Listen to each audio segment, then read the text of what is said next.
So the first session today, and Igor will welcome you to join us, is Igor Kirilenko talking about how AI is a game changer for software testing. And so, Igor, I'm going to change presenter to you and let you share your desktop.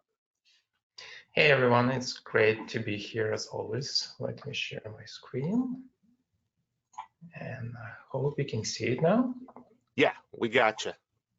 Okay, today's very exciting topic. We're going to talk about AI and how it can be applied to software testing practices to bring the value right to the customers.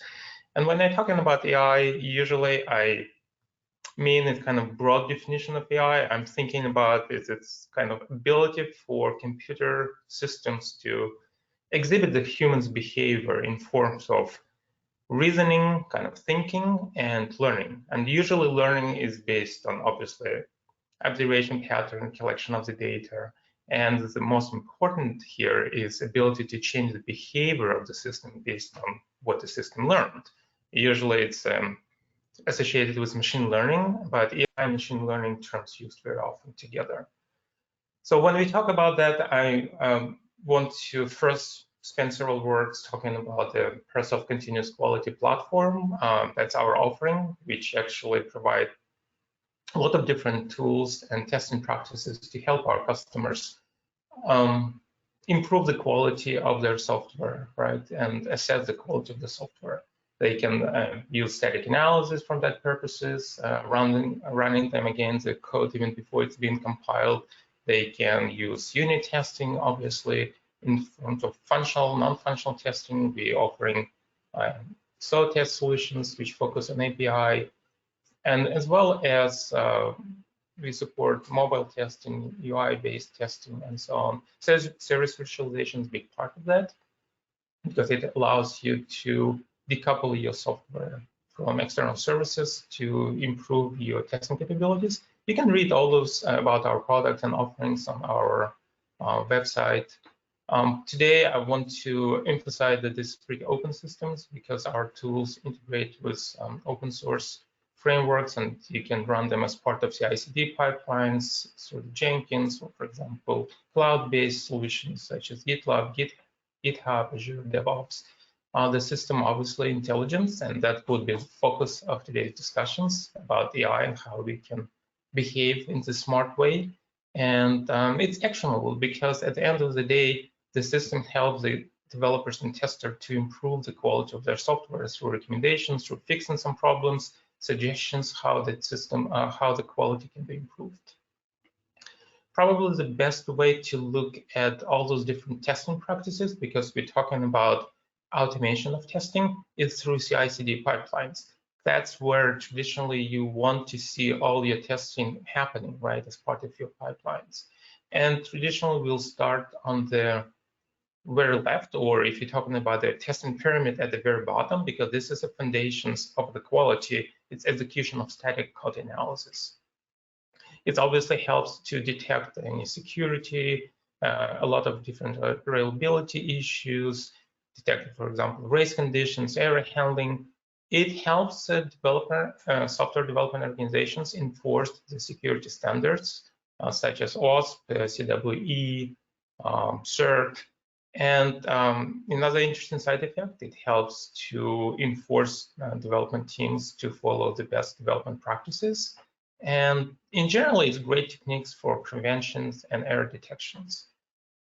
It becomes standard for safety critical industry to adopt static analysis for compliance with different standards.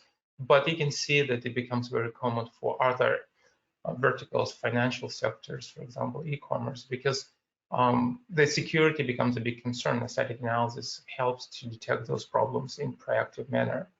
The challenge, though, when the software development organizations try to use static analysis, it's not about integrations and how to start using it. It's really easy to integrate in your CI/CD, but when they turn on those rules, and very often it happens in the middle of your development cycle, so maybe even closer to release time, their developers will be overwhelmed with, for example, detection of 1,000 different violations which start popping up. And now they might be confused or overwhelmed with the fact, like, how they're going to fix them, which of those violations they need to start working on first. And that's where we have multiple different techniques from AI perspective, helping them to actually address that particular problems, start working on those violations in performance matter. The first investment we did from the perspective of AI was applying different classifications techniques to violations which have been reported and detected against the source code. And we using classifications here to observe the violations which were fixed previously by the developers inside the system. And based on that, we can predict which violations in the future coming to the system has to be fixed or suppressed. Intuitively, I can give you an example. If you have a developer in your organizations who doesn't follow the best development practices, and obviously he introduced a lot of, for example, bad code, which will be triggered produce multiple different violations, at the end of the day, they will be fixed. The system will learn and associate with that developer that any future violations comes into the system which actually produced by that particular person most probably need to be fixed as well. So it will highlight them with a higher probability that they need to be addressed. At the same time, if you have some rule which actually regularly executed and produce violations which development team doesn't care much about and mostly suppress those violations, eventually the system will learn that violations coming from that particular rules might be low priority and preferably might be suppressed in the future. So this way, this classifications technique allows us to filter out what we call noise and highlight those violations which come into the system which most probably need to be addressed by development teams. The next AI techniques we're using is called matrix factorizations. Basically what we're doing, we again observe what violations each developer is fixing, and then we create profiles associated with each developer, understanding on the type of violations they're working on. So basically we call that we learn about their skills. And now when the new violations come into the system, we would automatically suggest which of the developers, based on his experience in the past, is most suitable to address those violations. Think about this approach as you Netflix. When you watch your movies, you like some of those movies or some of those not, and the system kind of learn from that pattern and suggest you new movies to watch in the future. It's a very similar approaches here. The idea behind this is that the flow of violations come into your system can be distributed across your development organizations based on the skills and what they did in the past. Another enhancement we actually made is helping users to group violations according to root cause analysis. We analyze, for example, entire space of violations which exist in your products, and then we detect those common problems which might be associated, for example, with one single line of the code, but that particular problem inside that code may be exposed in like tens or even 100 violations. To give you an example, for example, you have problems with initializations of one of your objects in the class. And then everywhere around your source code where you try to reference that particular objects, you'll probably start getting like null pointer exceptions or some other problems. So the exposure of that problem can be visible through multiple different violations, but the root cause is just one single line of the code. So what we're doing here, we detect those hotspots, and we assign them to individual developers. Now, instead of the benefits here, that instead of people jumping and trying to address hundreds of those violations at once, they're actually looking in this one particular single root performed based on root analysis, find this particular line of the code, address them, and that will fix entire class of violations associated with this hotspot. So obviously, it gives the highest return on investment for development organization. Another techniques which we consider to be very advanced, and this kind of still work in progress, it's based on actual leveraging of neural networks. What we're trying to do here is to build a cluster of violations which based on similarity of the code, which kind of surrounding those violations. And the idea and principle here is that when developers are working on violations, always trying to fix the violation in the context of the code, right? Whether in the context of methods or entire class. So the developers kind of learn about the semantic of the code around that. And when the problem is fixed, we want that developers to start addressing another violations, but in the same kind of mental context of the code which he already just learned. So we're trying to find similar code in the entire project space, which doesn't have to be exactly the same code. Obviously, we're not looking for exact duplications, but semantically close enough. So when we'll suggest next violation to be fixed, it will be in the context of the same kind of understanding of paradigm and semantic of the code itself. It's very difficult and tricky problem to resolve. We have to perform kind of vectorizations of all the methods inside the project, and each method will be associated with what we call the signature, which are representations of semantic meaning of the code. And now what we can do, we can compare all the vectors between each other and find those which match the closest, and that's how we will find the next recommendations of the violations based on the similarity of those digital vectors. Today we're using a neural network called Code2Vec. It's open source, but we're looking into other transformers which kind of can give you better, for example, signatures, better vectors, or give you, like, improve the quality maybe with less size of the network itself, because we sensitive to how much we need to deploy on the user's machines, and based on performance, we're looking for something that will do it very fast. If I combine all those different techniques together, in specifically addressing this problem of handling big number of violations coming into the systems, we can consider this workflow. Like, let's assume 5,000 violations come to the system, right?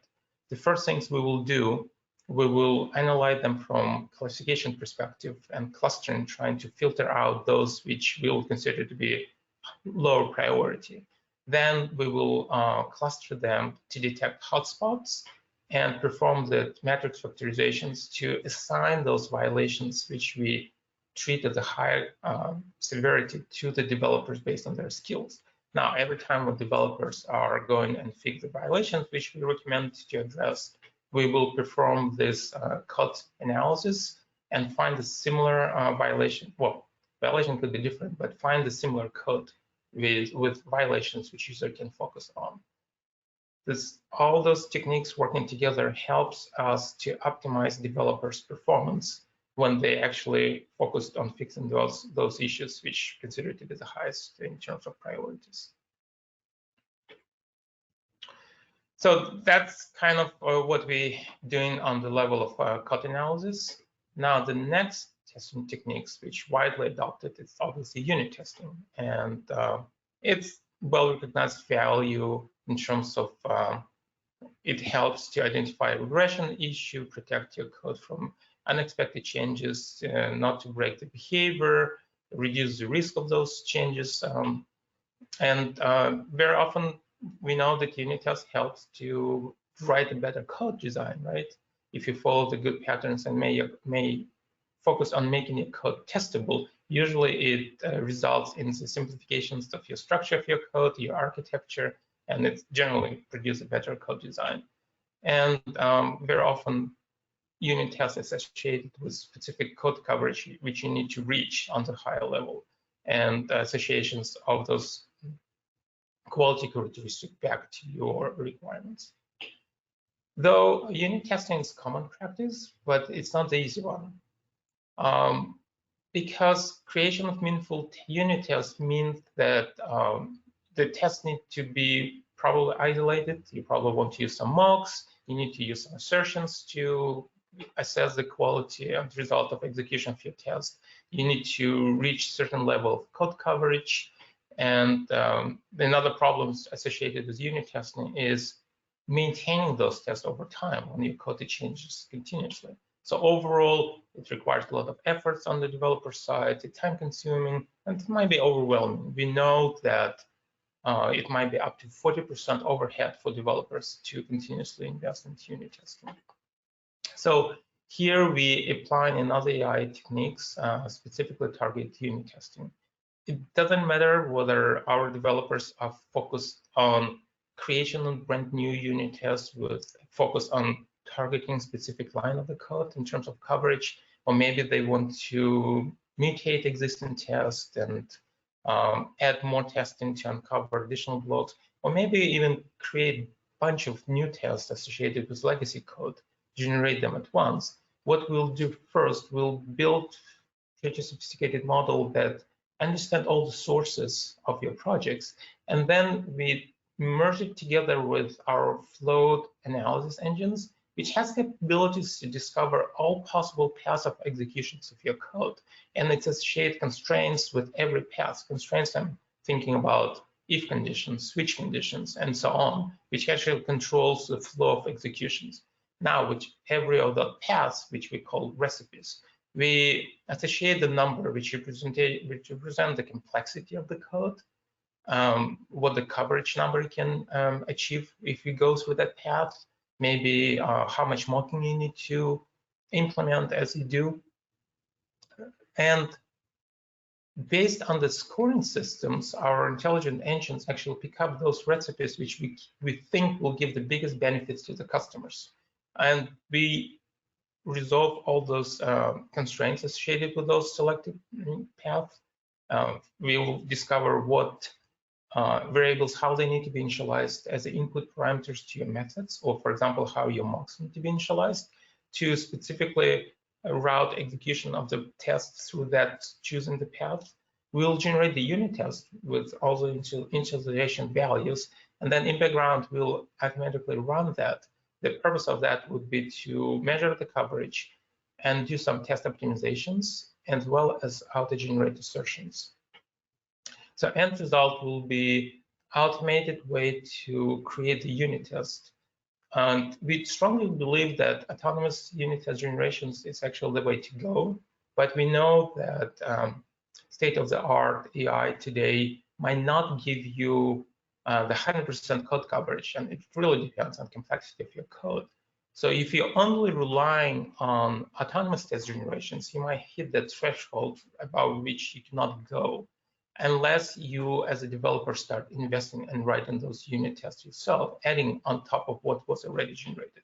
So that's why we believe that their end game results here would be combinations of autonomous unit test generations with some kind of assisted test creation technology, which can guide the user to help them to clone those tests, for example, create new mutations, generate mocks in automated fashion, help to generate those assertions. At the end of the day, combined approach will allow the developers to achieve that higher level of code coverage. It might not be 100%, but it could be 80, 90, depends on the policy of development organization.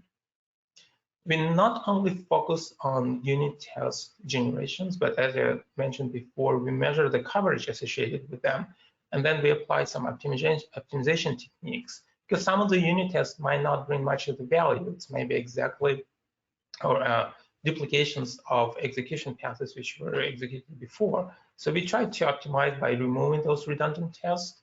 That's one of the way to increase the maintainability of your testing infrastructure, reduce the cost associated with maintenance of your test by removing those which kind of redundant. The next level of testing which we promote, it's mostly shifting now to kind of end-to-end testing. It's more like functional testing. We're talking about API testing. API testing techniques, it's very good in terms of how fast it can be executed. You'll get quick response from the systems. It's very reliable. And here we offering AI machine learning techniques, which helps to create those tests in automated fashion based on the observations of usage pattern. I'll talk about this a little bit in more details. And of course, the value of API tests on themselves, that you can reuse them for load performance testing or even for penetration testing. I'm not going to cover that part, but if you'll stay with us, the sessions, I think 30 sessions today will be talking about this particular area of functional testing, where we'll talk about APIs, performance penetrations, and we'll talk about service virtualizations, which works really well together because it helps to decouple your software, your program under the test from external services. through simulation of behavior of those services. So right now, I just want to more focus on how we help the developers to auto-generate those API tests. And for that purpose, we using smart API test generation technology. The way how it works, well, first of all, where the problem is, it's traditionally when you are testing your application through UI, you kind of don't think about which APIs are used by the front end underneath. And the business logic of those usage of APIs built inside the front end, and you basically execute the actions inside UI, and all the magics happen behind the scene. But when you are focused on API test creations in terms of testing, you might look at the documentation and understand the description of each API method, but you might be puzzled in terms of how to combine them together in some functional flow, right? And that information might not be straightforward and obvious, especially if you're talking about very complicated systems with hundreds of APIs. So what we're doing here, we help users by intercepting the traffic which comes from UI. It doesn't have to be UI, it can be from another external system. As long as we have access to the traffic, we build the models which understand all the inputs and outputs, all the parameters which actually sent to their system under the test, and the results returned back. We can do parameterizations of those parameters, understanding their meaning and how they've been used. And then based on these informations, we auto-generate those API tests, totally decoupling them from UI. So at this point, you have your test, which can be independently executed. And from applications point of view, it's actually exhibit the same behavior as it was driven through UI. And after that, you can change the behavior as much as you want because you have your base of API tests created for you. So generally, we have plugin for your Chrome browser, which basically detect the traffic which comes from the browser based on UI test executions or manual test executions. But it doesn't have to be just UI. We build a system, the models which kind of represent, capture the behavior of APIs, and we automatically generate those tests for you inside the SO test. Obviously, the more you use the system, the more we train our models, we capture more advanced scenarios, and then we will be able to generate more advanced tests as a result of that. And we make some enhancements specifically to tune up for testing package solutions such as Salesforce and Guidewire, so you can take advantage of that. The overall concept behind this is record and replay, where AI actually focused on building those tests for you, and then you can replay them as many times as you want. Even though we promote API tests as one of the fundamental functional testing techniques, you cannot go without actually testing your UI, right? It's de-emphasized because you know that UI test is very flaky sometimes. They're not stable. It takes much longer to run them, but because there's a lot of business logic on front end, you kind of have to test it as well. And for that purposes, we have Selenium. It's our web UI-based solutions, which we built on top of Selenium framework. It helps to automatically create Selenium tests for you, but another level of another value which it provides, it's actually self-heal your test during executions at runtime. And it can be self-healing based on broken locators, or for example, based on weight conditions. On top of that, it's not only for mitigation of the problems during executions, but then at the end, it will generate very advanced sophisticated report telling you exactly what was wrong during executions, how the problem was fixed, and it will give you recommendations as a developer how you can change and fix your test to address those problems inside your code. On the high level, the way how it works, it starts with the same plugin inside your browser, which actually record all the user actions executed during manual test. Based on that information, we can automatically generate Selenium tests following this best practices using like page objects model. And when you run those Selenium tests, and they don't have to be only our tests generated by Selenium, you can use your own Selenium tests capacity. Assuming you already have, for example, 100,000 of them. Let's assume you run them as part of your CI/CD pipelines from Jenkins, for example. We observe the execution of those tests, and as the test's running, we capture all this information about your DOM models. We understand the relationship between all this UI's element on the screen. If test fails, our engine goes back to historically discover that previously executed tests which were successful, make a comparison to figure out what was changed in UI, where those elements moved, or maybe IDs changed, and it will automatically recover all the tests, reapplying this based on this information learned from the previous successful execution, and try to recover and rerun the test, continue running this test. It can be actually wait condition as well. The benefits here that when the user comes back to the office, if, for example, he runs long sessions of UI tests executed overnight, in the morning, it's not that he will discover the test was broken in 5-10 minutes after it started, and then he gets nothing, and then wasted like entire 12 hours. It will see results of all the tests being executed, will generate reports which will highlight which tests were kind of self-healed, and then we'll send those recommendations back to their IDE environment where a user developer can fix those tests. The interesting point here that you can reuse the same recorded actions and traffic from captured by the recorder from the browser to automatically generate API tests as well, as I mentioned before. So once you record one manual sessions through the browser, you can produce your UI-based testing, and you can automatically create your API tests and run them together. And as I mentioned before, they are tuned up for Salesforce and Guidewire testing as well. So again, the same concept applicable here, record and replay with, in this particular case, with self-healing capabilities. Overall, if you look at this testing pyramid, we kind of went through the bottom up and talk about all different automated testing techniques and how we can enhance them, applying those different AI machine learning methodologies.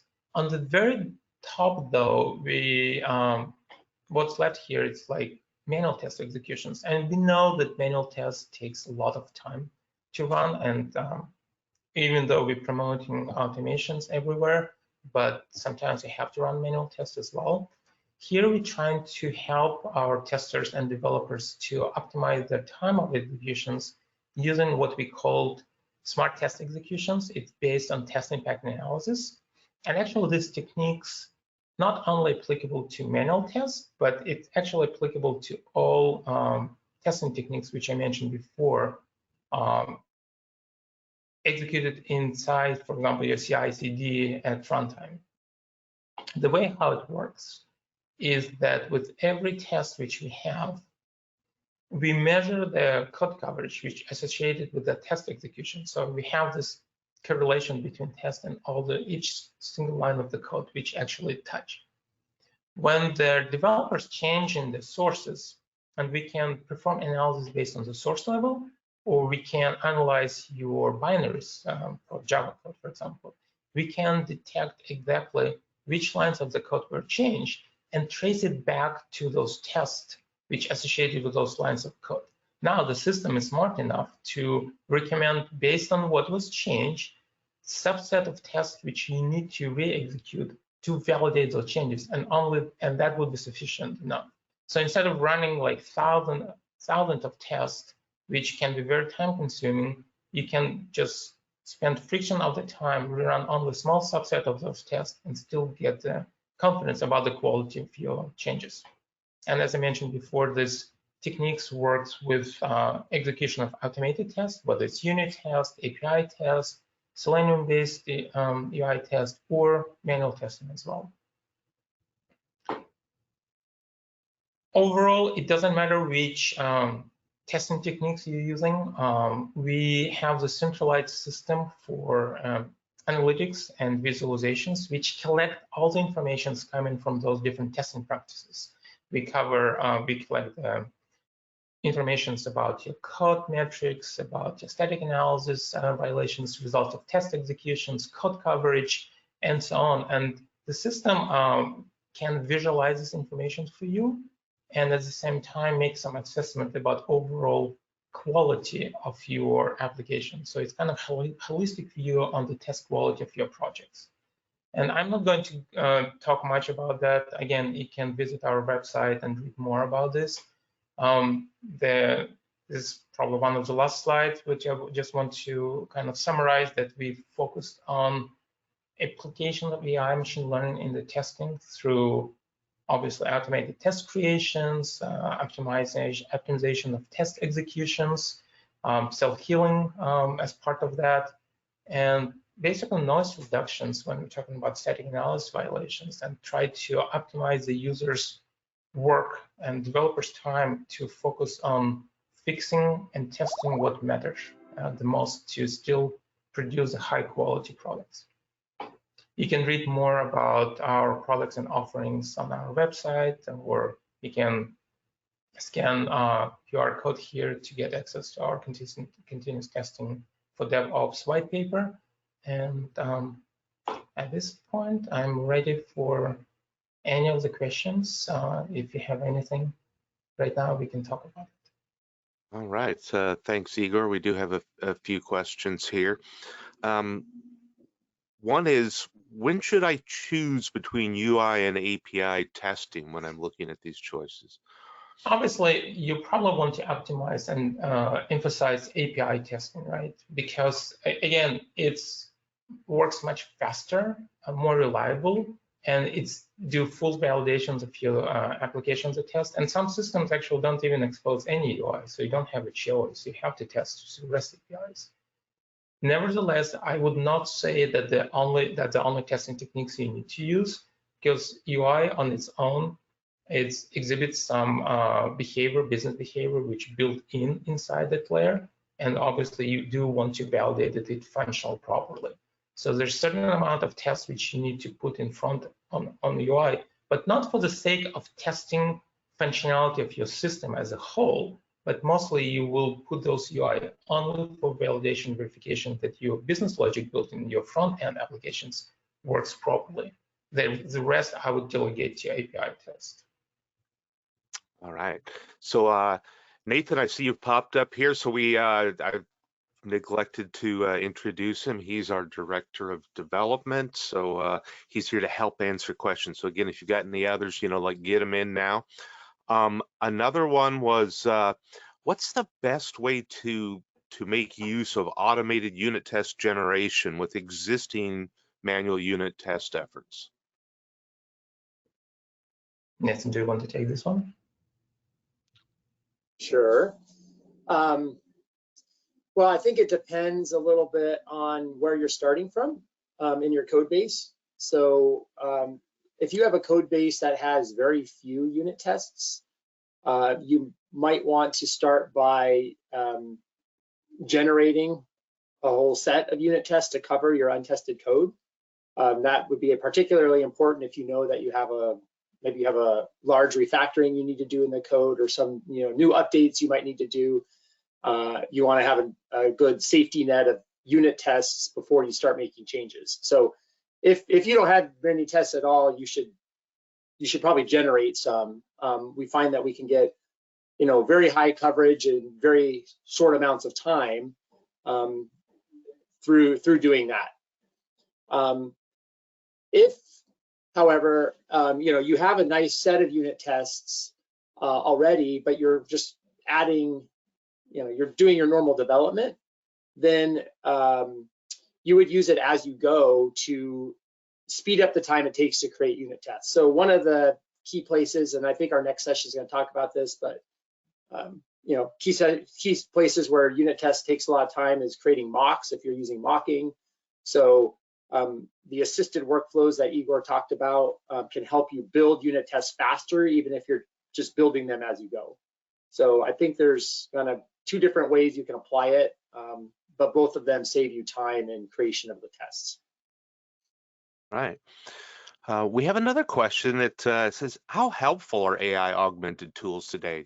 Do they really work? I believe they do. I mean, again, it depends on what level of AI you're talking about and what your expectations are. If, for example, you expect that AI techniques and technology will automatically perform entire testing for you in the matter of just clicking the button, and magically you'll get, for example, 100% coverage through unit tests created by AI, or AI will explore and discover all possible paths of executions through your UI without any input from you, and actually will be smart enough to understand expected behavior of your system to test it properly. I don't think we're there yet. That's actually a long-term goal where the entire industry going into. But at their practical applications which can help you to become more productive and take away those boring tasks, right, from the developers and let them to actually take care of more intelligent, creative work, taking the rest on their own. That's where I think the AI actually really works. All right. Yeah, I mean, we found like the techniques that we applied for unit testing. I mean, we had unit testing a few years ago where we would automatically generate tests, but the way that we generated them, the style, they were brittle, they looked like a machine wrote them. But now with the techniques that we have today, we can write them, generate them in a way that looks like a human wrote them. They're well organized, they're clean, they cover what they intend to cover. You know, as Igor said, we're not getting 100% coverage, but we can get a large percentage, right? So I think that the AI techniques are working. People are finding value. Same thing for the API tests. You know, stringing together a set of APIs, people can do that by hand. But if I can record that and identify the data values and how they pass through, and the AI can put that together for me, even if it's only 80 or 90%, and I have to tweak it, I just save myself a lot of time. And that's what we find is we save a lot of time using these techniques. Yeah, excellent. There was a question about these AI models for static analysis. Can I share it across different teams and projects? That's a great question and a great idea. Why not, right? We actually did exactly that, did experimentations trying to build models against the code base associated with one particular development teams and try to apply that to another projects or different teams members. What we discovered that predictions is not very well transferable because it captured that behavior of those particular developers and patterns associated with them. And apparently when they try to apply to different projects or different development teams, it's not really apple to apple transfer, right? So we find it's much more efficient to basically rebuild and create new models specific for that environment, for that project, and for that team. And the model based on these classification techniques will learn from that experience, and it will be much better in predictions of outcome based on that.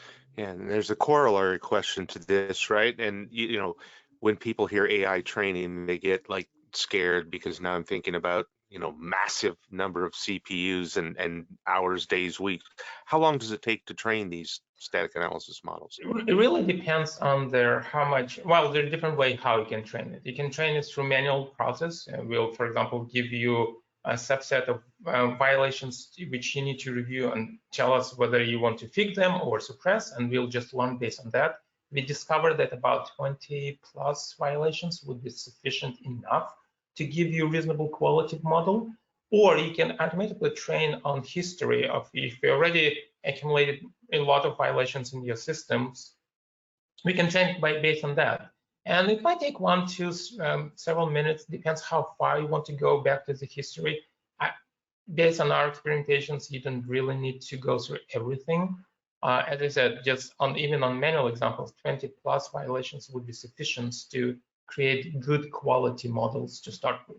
And as you continuously working on through your violations and fix or suppress them, the beauty of this, the model will learn as you go. So the model will kind of improve observing your behavior. So you don't need to do it once and just forget about that. No, as you use in the system and it goes through that, it will adjust and becomes more smart about what you're doing.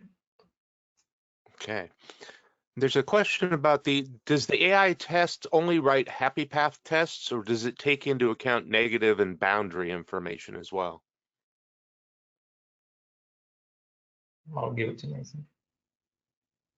Yeah, so if we're talking about the unit test generation, it's both. So the goal of the algorithm is to cover as much of the code as possible.